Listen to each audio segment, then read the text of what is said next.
right. By the way, Stephen Harris sends in a question, Safid. I want to address it really quickly. He says, Big O question. The Eagles haven't beaten good teams this season and got exposed to another bad team with a good defense. Do you consider them frauds just like the Dolphins? Stephen Harris, were the Dolphins in the Super Bowl last year? Thank you very much for playing the game. Appreciate you. Okay. The Dolphins, as again, Stephen, you watch the show a lot. Okay. All right. I've covered this team for 30 years. 33, actually. In the last 25, they've been good many times. Good with Jay Ajayi, good with Ricky Williams, good with Zach and Jason, good with the Wildcat, good with what was it? What am I missing? Lamar Smith. Okay, those were the moments you've had in the last 25 years. Were you great? No, you were never great. That's the key, my brother, because they never crossed that threshold. So Philadelphia, Kansas City, and Buffalo coming up, that's your threshold, buddy. Philadelphia's already crossed that threshold. They were in the Super Bowl last year. If the Dolphins were in the Super Bowl last year, I wouldn't be talking about that. But the Dolphins haven't been to the Super Bowl since I was a teenager. So that's why, my brother. Yes, they're frauds. Philadelphia is not. They're already proven. Miami wants to get where Philly is at, and they can do that. Safid, how are you doing, sir? I'm good, Big O. How's everything going, man? You agree with that, right? Yeah, I agree with that. I think the Eagles are definitely in another stratosphere, but I don't think the Dolphins are too far behind right now this season. Not at all. Not at all. I think the Eagles are missing some continuity because they lost both their coordinators last year, and that's really hard to replace. You know what I mean? That's hard when assistants are taking new jobs. Fangio's going through it right now. Very much so, yes. The Dolphins defense leaves plenty to be desired.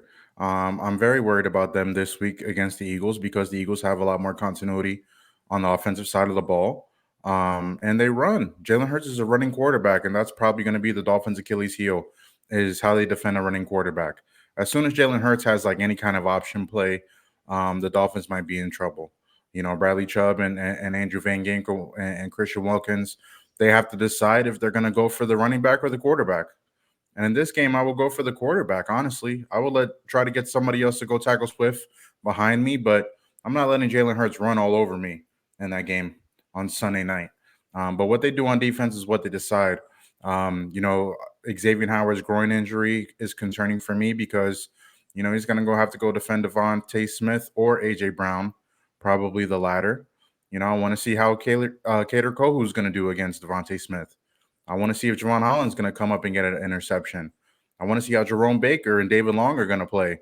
They had the Jets, Jalen Hurts got picked off 3 times last week against the Jets, a linebacker, a safety, and I believe a nickel, all got the interceptions in that game. So I'm looking at the Dolphins in the same positions and wondering if the Jets could do it, why can't they? So I'm interested to see how the Dolphins show up in this one. It's a huge barometer test, Big O, and the Dolphins just cannot get ran over. This one's going to be on the defense this week. I'm with you. I'm with you there. I'm watching this. Travis Wingfield just posted this. Dolphins O-line blocking efficiency. Austin Jackson 97.6, 12th in the league. Kendall Lamb 96.5, 33rd in the league. Isaiah Wynn, 99.3. He is tied for second. Robert Hunt, 99.3. He's tied for second. Connor Williams, 99.2, third. That's a pretty good offensive line, bro. Yeah, man, that's great coaching. That's what great coaching does. That's exactly what great coaching does. That's what the Mike McDaniel, Kyle Shanahan scheme does, man. Huh? Front office and coaching, because you've got to find the players that fit the scheme that they can coach and they can grow with. So it's kind of a catch-22. You can't, where we just talked about Fangio. He comes in and Agba doesn't fit my scheme, and Brandon Jones probably doesn't fit my scheme, and maybe even Christian Wilkins doesn't fit my scheme, and so I've got to work around some of this stuff. Yeah, but until the Dolphins did a lot more work. I'm sorry, Hmm? was that your end or my end on the noise I don't backup? know. I thought you were Okay, good. Go probably ahead. on me. My bad. But that I think the Dolphins also did that too. Maybe like Kendall Lamb and Isaiah Wynn. They don't. Maybe that's front office more than so the draft picks. But these guys were bad. Before Mike McDaniel got here, and Mike Right. McDaniel made the most out of it too. Because remember, I heard Mike McDaniel say, "We got some good pieces here. We got to see how it works." And we were all like, "Do we? The Dolphins have some good pieces here?" It was a natural question to have after those guys did pretty poorly under Brian Flores and all those offensive coordinators they had. But um, the tide has turned, man. The O line looks great. The offense looks amazing.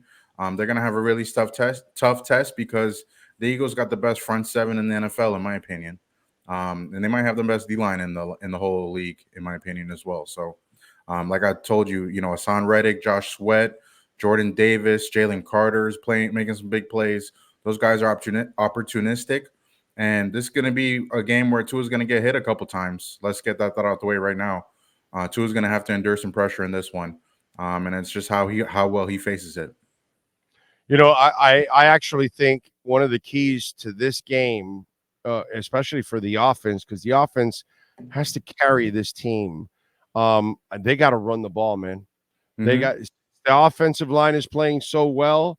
If you want Tua to do some serious damage, you need to get these linebackers on their heels. If you allow them on their toes and you allow them to be rushing and attacking, then it just becomes a lot harder.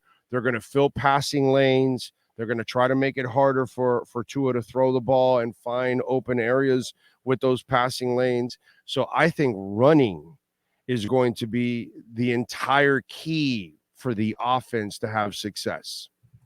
Yeah, I agree. I agree. Let me look up something real quick too, because I know Alec Ingold was back last week. He wasn't out, but still very much.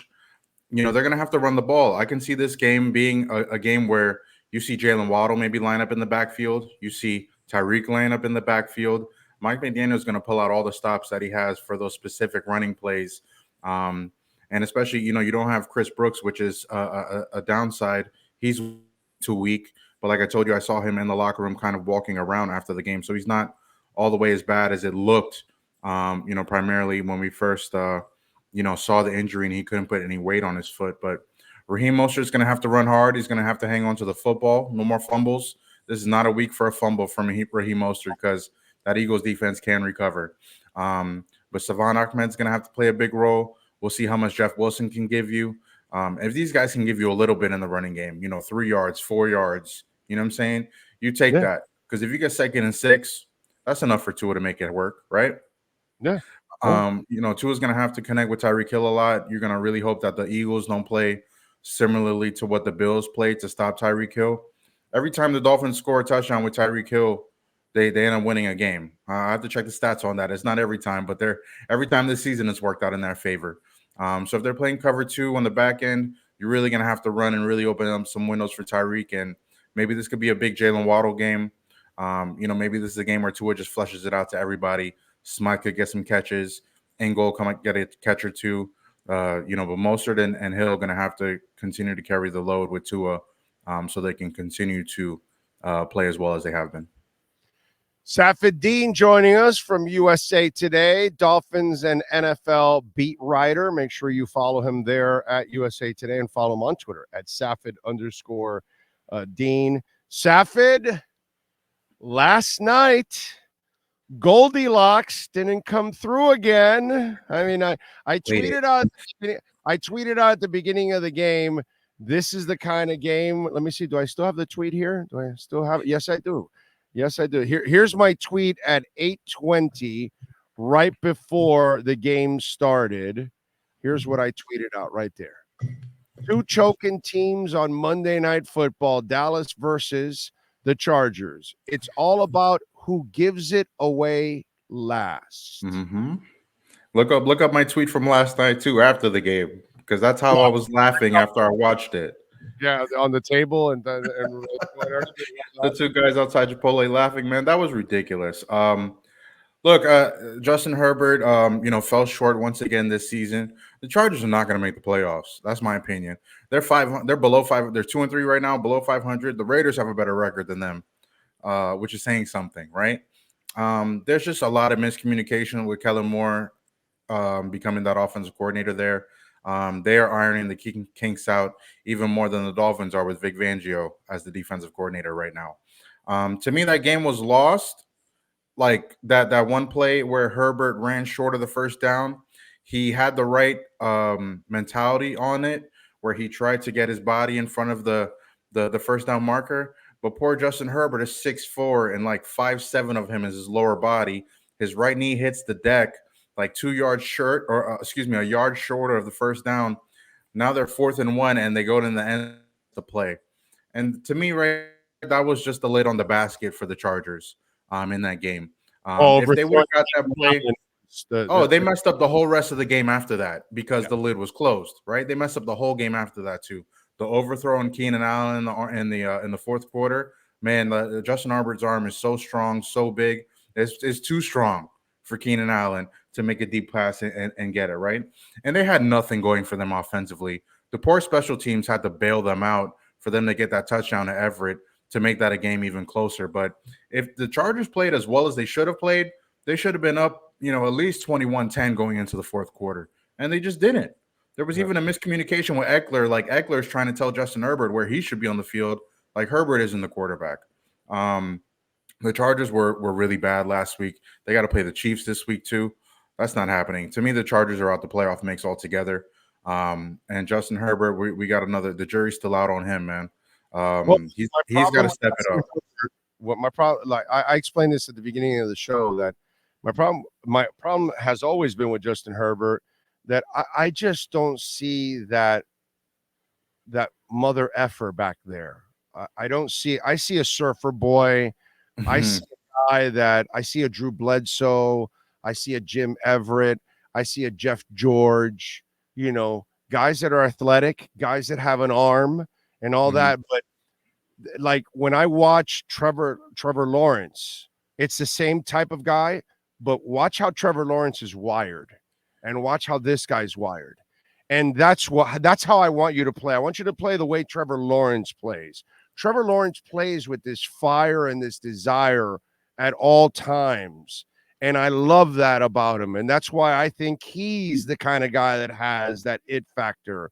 Whereas I know Justin has the God-given factor. I know the Lord blessed his ass with elite talent. I get that, dude, but that doesn't make you a great quarterback.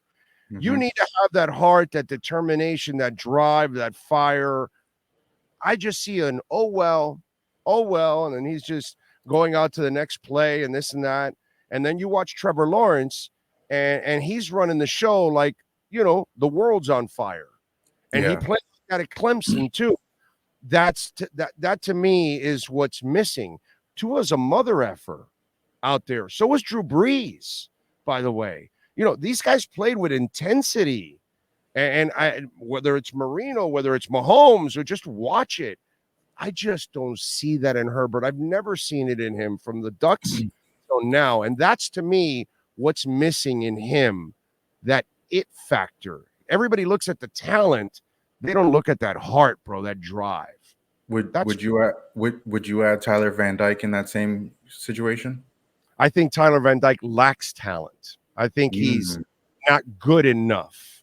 I think he'll get drafted, and I think he might be a backup in the league or something, but I don't think his gifts are where he could be a good quarterback in the NFL. I think Tyler Van Dyke, his max is maybe a decent backup. Maybe. So I only brought up Tyler Van Dyke because him and Justin Herbert have the same connection with Mario Cristobal. So I think Tyler Van Dyke is going to do a lot better in the NFL, honestly. But that's a conversation. That's a conversation for another day. Because I brought up, that was the same denominator right there as Cristobal in that one, right? Yes. Justin Herbert, I can see where you're coming from in your argument. To me, from some people I've spoken to about Herbert, I think his competitive gene is something that some of us maybe overlooked in the whole process. A story I heard about Justin Herbert is, freshman, sophomore, junior year at Oregon, like, he's organizing like these little basketball games and a little bit of a basketball league with some of his teammates. I spoke to Javon Holland a little bit of this and some other people who were at Oregon at that time. This is after he was taken by the Chargers. And they said that guy's competitive gene is just out, through the roof. He's out there dunking on people in like a regular pickup game. Like he has a little savage to him, is what I've heard. And to me, I understand where you're coming from because it hasn't showed at this point this season for sure. Maybe it showed a little bit in the past, but I've never seen it. For me, Herbert, football field, I've never seen it. For me, Herbert, for me this season, Herbert just has a disconnect with the coordinator. There's a little apprehension when he plays, and that's from all the guys. That's from Brandon Staley. That's from Kellen Moore. That's from Herbert. Like all those guys just have a little bit of apprehension about them that's just keeping them from going where they can go, in my opinion. But Herbert, that offense is just it's not clicking on all cylinders like it needs to be clicking right now. They got 10 games left to figure it out. I don't know if the playoffs are in the question for them. But to me, Herbert has played really poorly and made some really bad decisions in all their losses that they've had this year. And to me, he choked against the Dolphins. To me, he choked against the Cowboys last night, especially when you look at all those plays in the red zone. All those plays in the red zone that they had barely come up with a touchdown last night is really poorly on him. And it's really poorly on offenses. Yeah, then there were all these excuses of the line, this, that. Bro, there were times I get it. Justin Herbert has one of the best lines in the whole NFL. Yeah, but they still were making excuses that the line isn't giving enough time. And I'm like, in the red zone, he had enough time to make play. Look, man, I get Dallas's defense is pretty good. I get all of that. Mm-hmm. That doesn't matter, bro. He had time, and he has big receivers.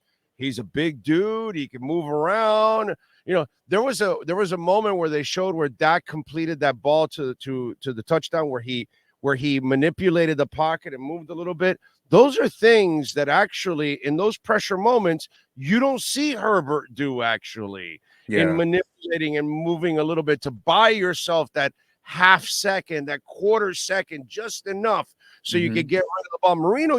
Marino couldn't move Safid.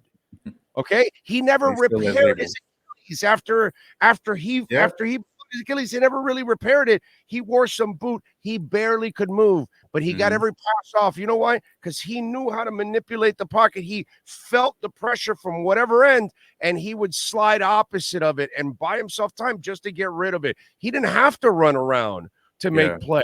It didn't matter. And so to me, that's where I gave, and I'm not a Dak guy, by the way. I don't believe in Dak at all, to be quite honest. Yeah. But these are moments that, like, okay, dude, no excuses. You were in the red zone several times, and you've got, giraffes for wide receivers. Come on, bro.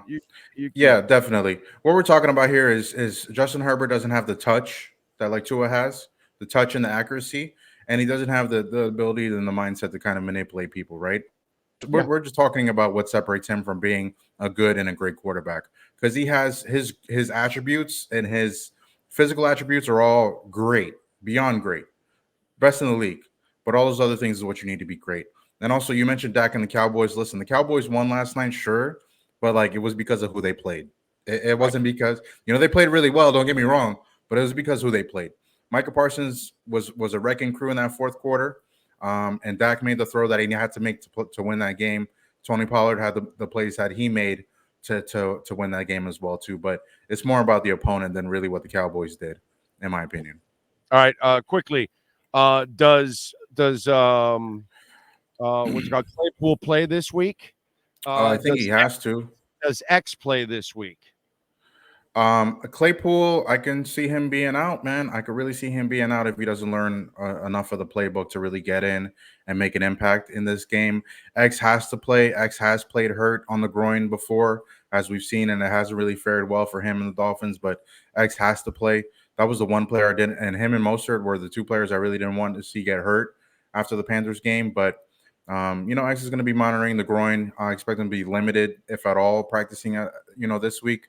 And I think Kohu and Holland are going to have to really, really get much of the play really well on Sunday. They're going to have the defensive load in the secondary to help the Dolphins win. Quick prediction: Claypool will play. He won't need to know the playbook. What they'll do is just have get a package. Yeah, I can see that. Package or two for him and piecemeal.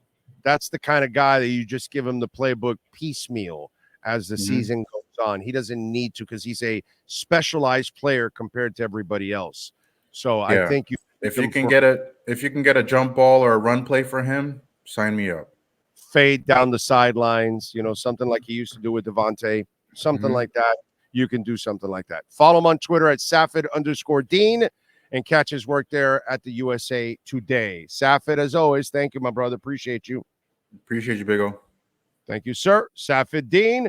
Baptist Health is the official sports medicine provider for the Alzugaray family, the Miami Heat, the Miami Dolphins, the Florida Panthers, InterMiamiCF, FIU, FAU, Orange Bowl, Miami-Dade County Public Schools, Miami Open Tennis, Miami Marathon, and Half Marathon.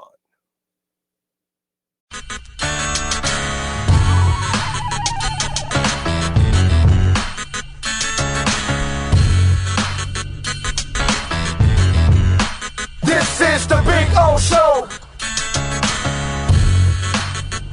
This is the Big O Show.